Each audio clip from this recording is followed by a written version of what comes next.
Hat, sunglasses, Pepsi, notes, sources, thick skin, check. You already know. Let's go.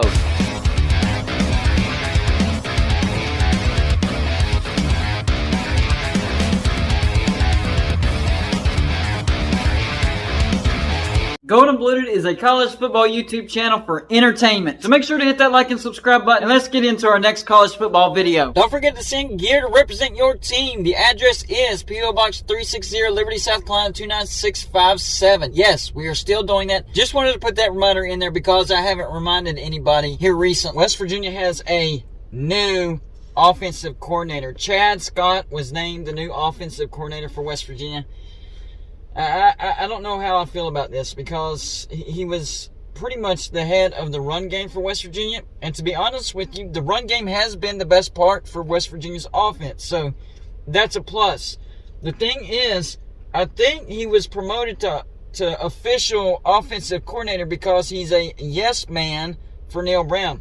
You know what? There is a silver lining to this. And the silver lining is at least we have an offensive coordinator not named Neal Brown. But the bad thing is, like I said before, Chad Scott is a yes man for Neal Brown. So Neal Brown will basically be the offensive coordinator at West Virginia. And I saw a tweet from the Voice of Motown, and I thought it was actually kind of funny. There's the tweet right there. Yes, dear God, my sentiments exactly. I just don't know about this. Honestly, I hope West Virginia proves me wrong. I really do. I want to have hope. But right now, as a West Virginia fan, I don't have hope. And it's not just the football, it's the basketball too. I mean, we started off 0-5 in Big 12 play. We just lost to one of the worst teams in the Big 12 in Oklahoma. That doesn't mean they're a bad team. It just means they're one of the worst teams. So if we can't beat one of the worst teams, then who are we going to beat? I mean, Texas Tech. But still, even if West Virginia sweeps Texas Tech, that's only 2 wins. I don't know if there's any hope, guys. I really, really don't. And hopefully I'm dead wrong, because last year I was dead wrong, but in a bad way, because I thought we made some good moves in the offseason. We got in Graham Harrell, great offensive mind. That attracted JT Daniels. JT Daniels was a very, very good quarterback when he played for USC and Georgia. So there was hope, and I thought the defense was going to be okay, because that's what West Virginia has relied on for the past 3-4 years under Neal Brown, was the defense. The defense kept us in games that we actually had no business being in whatsoever. Well, this past year, the defense takes a significant step backwards. Our offense did good in the first 4 games, but then you saw Neal Brown, for whatever reason, he didn't like what he saw Graham Harrell doing, even though the offense looked great.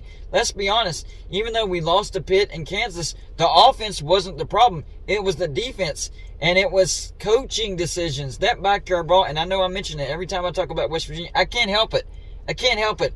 I was there. I witnessed it. 4th and inches. Every West Virginia fan in the stadium, which was about 25,000 strong, thought that we were going to go for it because we were chunking Pitt 6-8 yards per carry. C.J. Donaldson was at full strength in that game. No, he did not have faith that we could get those few inches and decide to play the analytics. And even after the game, he said, if I had to make that decision 1,000 times, I would have made the same decision. Well, there's your problem right there. Not realizing that your decisions are stupid and that it's costing West Virginia some wins. I don't even know what to say anymore. I really don't. I'm out of words, guys. The start of next year's season is going to be brutal on the road to Penn State. West Virginia will get beat by 20. I mean, you can mark that in the book, and that's if we're lucky. Now, I do think that the backyard brawl in Morgantown, which I will be there, I do think West Virginia wins in the backyard brawl this year. If you rewind to last year's backyard brawl, Pitt beat West Virginia by a touchdown because of a pick 6, and West Virginia was bad, and it was a home game for Pitt. And Pitt turned out to be a decent team. They finished in the top 25. So, yes, I'm going to give that one to West Virginia. But other than that, West Virginia's not been very good in the Big 12. I know I've said over and over and over that West Virginia's not a good fit in the Big 12, and I do think that is affecting the way we have played as far as wins and losses. But at the same time, you still have to be at least halfway decent. Like a 9-3 season, is that too much to ask? Or consistently at least going 8-4, is that too much to ask? I guess it is. Now, the one bright spot about this year's schedule is Cincinnati, UCF, Houston, and BYU will be in the Big 12 this year. and you don't have to play all the teams in the Big 12. So the schedule could actually set up to be a little bit easier this year, because we aren't guaranteed to have to play the toughest teams, but at the same time, we're not guaranteed that we're going to get all the easiest teams. So it's going to be kind of, right in the middle. But right in the middle is better than having to play all the best, in my opinion.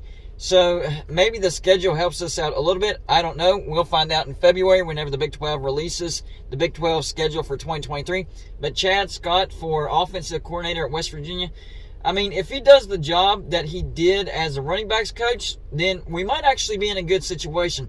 But it's a completely different situation whenever you're talking about offensive coordinator. And I just know he's just going to do whatever Neal Brown tells him to do. I think this is just a front. I think this is just a way to say, hey, we filled that position. Because if we really wanted to improve on offense, we would go out and get a good offensive coordinator. And we did that last year, and Neal Brown just couldn't handle it. I think Neal Brown was scared that Graham Harrell would eventually take over his job. That's my sentiments. And I think that's one of the main reasons why West Virginia didn't go after an offensive coordinator in the offseason this year. I think Neal Brown is scared that if they bring in a good offensive coordinator, that his job is in jeopardy. And he should feel that way. This is actually smart on Neal Brown. I'm not calling him stupid for doing this. This is smart on his part. But I'm saying, as far as a West Virginia fan's perspective, this doesn't look good. This doesn't look good. I'm trying to find, every bright spot on this, and the biggest bright spot is that the running game was great under Chad Scott. That's the bright spot, but that's the only bright spot. That is the only bright spot for West Virginia football right now, and the fact that, we're not going to be playing every team in the Big 12 from here on out.